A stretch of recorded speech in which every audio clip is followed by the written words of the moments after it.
বড় বড় নামি দামি প্লেয়াররা আসলেন, দেখলেন এবং প্যাভিলিয়নের পথ ধরলেন, যেন গুজরাট টাইটান্সের বোলারদের সামনে রাজস্থান রয়্যালের ব্যাটসম্যানরা খড়কুটোর মতো উড়ে যাচ্ছে।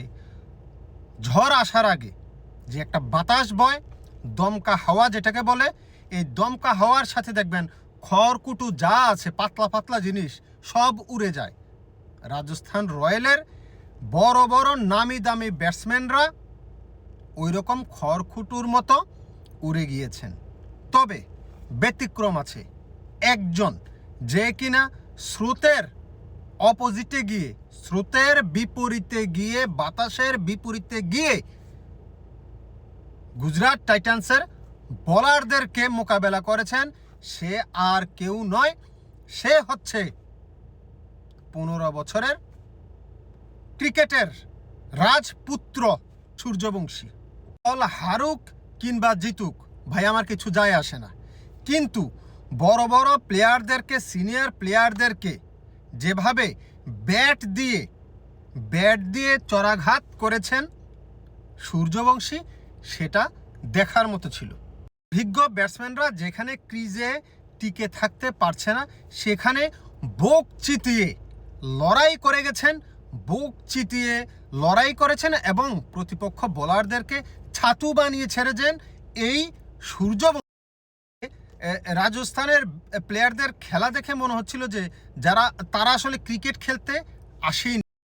আজকে যদি সূর্যবংশীর রানটা আপনি একদিকে রাখেন, তাহলে দলের রান আর কিছু নেই।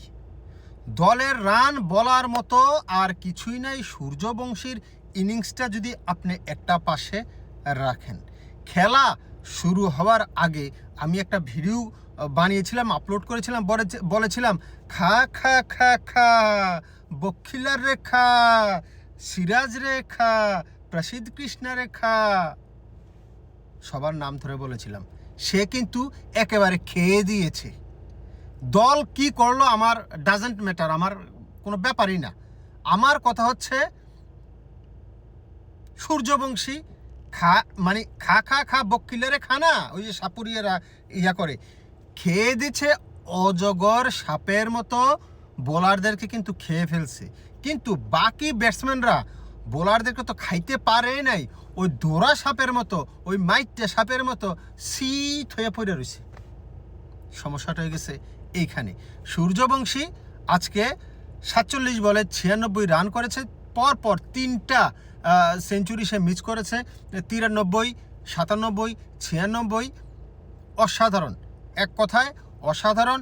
সূর্যবংশীকে দেখতে পারবো না, সেটার জন্য আসলে কষ্ট। আর ম্যাচ দেখতে পারবো না, ফাইনালের খেলাটা দেখতে পারবো না, সেটার জন্য কষ্ট। দল হেরছে, সেটার জন্য আমার কষ্ট।